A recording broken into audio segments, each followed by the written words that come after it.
I want you to hit me as hard as you can.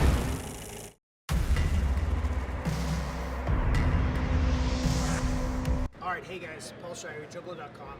Just got out of the Warner Brothers panel here at CinemaCon 2019.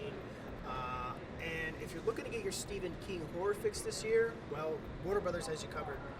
Not just Paramount with Pet Sematary. So, WB has 2 Stephen King movies coming out this year. It, Chapter 2, which many of you are probably hotly anticipating. I know I am. And then also Dr. Sleep, which is the sequel to The Shining. Stephen King wrote the novel many, many years later. I think it just came out a couple of years ago. And anyways, this version is going to focus on a grown-up Danny Torrance, who's the little boy in The Shining, if you don't already know. This time played by Ewan McGregor. So what we saw with Dr. Sleep was a very, very small little smidgen of footage and kind of behind-the-scenes stuff with the director talking, with Ewan McGregor talking, and some very, very cool footage I'm going to get into here in a second. We also saw the It Chapter 2 presentation where they brought out the entire cast, minus I think a few people were missing, but McAvoy, Hader, Chastain, and then all the original losers from the first movie. So the first thing that I'm going to talk about is Dr. Sleep. Again, this is a sequel to The Shining, many, many years later focusing on a grown-up Danny Torrance, played by Ewan McGregor. And I don't have any reference to this. I haven't read the book, so I don't know how they connect. But it looks great. And here's the greatest thing about it: is it's directed by Mike Flanagan. Fuck, is it Mike Flanagan? Was it Mike Flanagan? It's Flanagan. Is that the? It's Flanagan. Is that I'm the getting first there. name? Yeah, it was Mike Flanagan. Okay, you had it right. So the movie Dr. Sleep is directed by Mike Flanagan, who just wowed and scared the shit out of people with Netflix's House on Haunted Hill, and is going to be doing the next season as well. So, you know, great emerging horror talent. I really look forward to seeing what he does with a feature film. Anyways, footage. We saw some footage. A lot of just quick shots. Again, it was behind the scenes kind of thing, you know, like a featurette where they're showing little footage, not a lot of context for it. A lot of creepy shots. There's stuff with Danny Torrance, Ewan McGregor's character, where he's in a beard and he's looking really just kind of ragged and he's beat down. He looks haunted. I guess he has the shine that he's still dealing with. And then it shows him later. He's clean shaven. He has, I don't know if it's his daughter. There's a girl that's with him. They seem to have a connection. And then the last shot that I thought was really cool that kind of left me, was like, oh shit, this is The Shining, is Danny Torrance looking in the mirror, and behind him in the reflection you see the words Red Rum in the back, cracked into the wall. So I mean, hey, Red Rum, Shining, there you go, boom. They did play a little bit of the Shining theme. It was kind of like a creepier variation on it, and then they put up the title card for Dr. Sleep, and that was it. But still, that was fucking cool. So what you're really here for, the reason you clicked, is because you want to hear about It Chapter 2.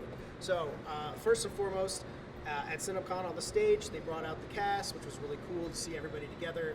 They had the young losers coupled up next to their older counterparts, which was pretty cool. And just kind of had them each person talk about that experience really briefly on stage, which was kind of cool and neat to see them kind of lined up side by side. And director Andy Muschietti, to introduce it, he came walking out and he had the balloons just like Pennywise in the first film. And then he let the balloons go, they revealed the title card. It's pretty cool, classy. So anyways, they began the footage, which I thought was just going to be a trailer, but it turned out it was an extended scene, then bookended with a teaser trailer. So the extended scene, super creepy, super cool.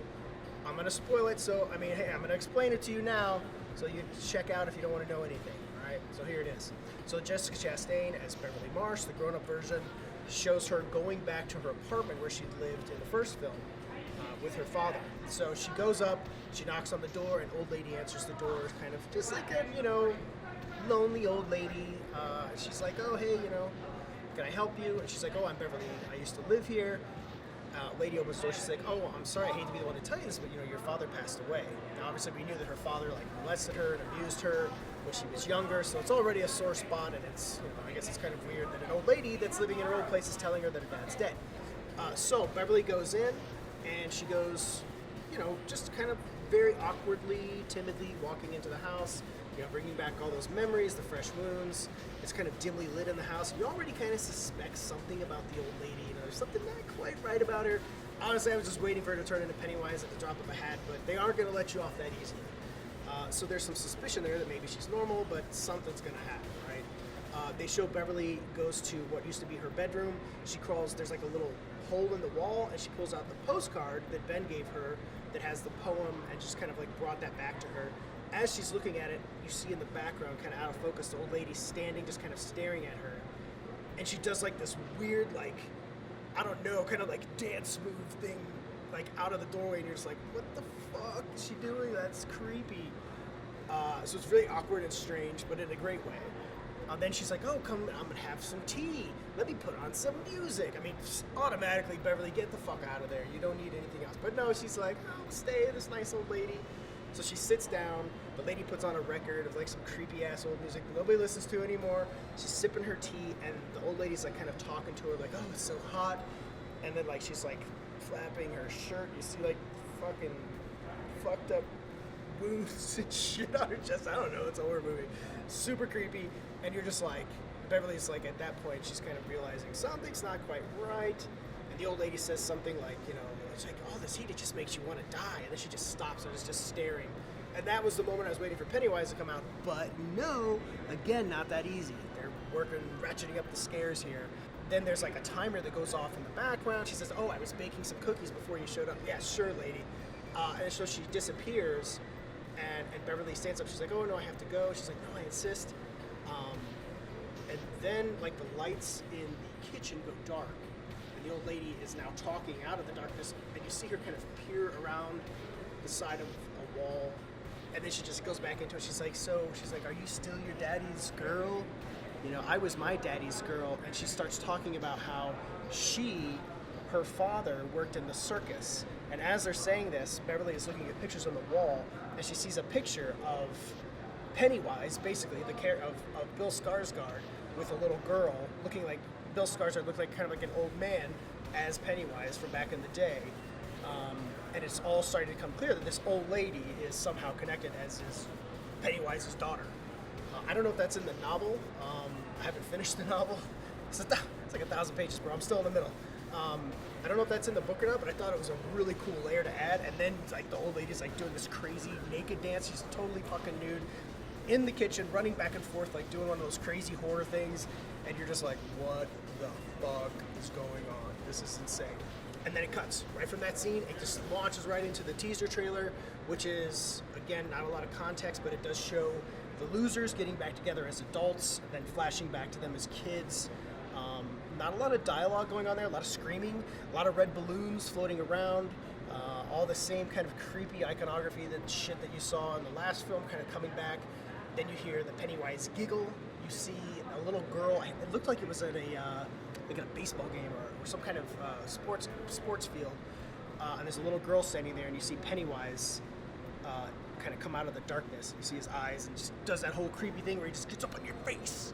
That was it. In chapter 2, titles come up, and you're going, I'm going. We're gonna see it. No one's gonna miss it. I mean, it's the highest grossing horror film of all time. I can't imagine that people are gonna be like, I'm good, I don't need to see a sequel. I'm pretty sure everybody's gonna go there, especially with Bill Skarsgård returning as Pennywise, which is just, like, that's the coolest, creepiest fucking clown of all time. It's worth it just to go see it for that. There were also some shots where it shows them, the older kids kind of rummaging through the sewers and stuff, returning to the sewers, which is also super creepy. So that was pretty much it. That was it, chapter 2. That was kind of the highlight. That was the big push for Warner Brothers at the end of the presentation. They ended on that note, and it's a good note to end on because, again, you know, you can't argue the success of that movie or the appeal, and it's got mass appeal. So that was it. It was really cool. I can't wait to see it. I know you can't wait to see it, and it'll be here sooner than we think. Get your Stephen King fix. You got Dr. Sleep. You got It Chapter 2. It's a good year. It's a good year for King fans. It's nice to see his films getting, you know, these really kind of nuanced, refined, you know, A-list stuff, because it wasn't always that way, let's be honest. Some pretty crappy TV miniseries out there. If you want to check out more stuff, you can check out JoBlo.com. We're going to be here for the rest of the week at CinemaCon, so look for more footage, more interviews, more everything from CinemaCon. Time to blow.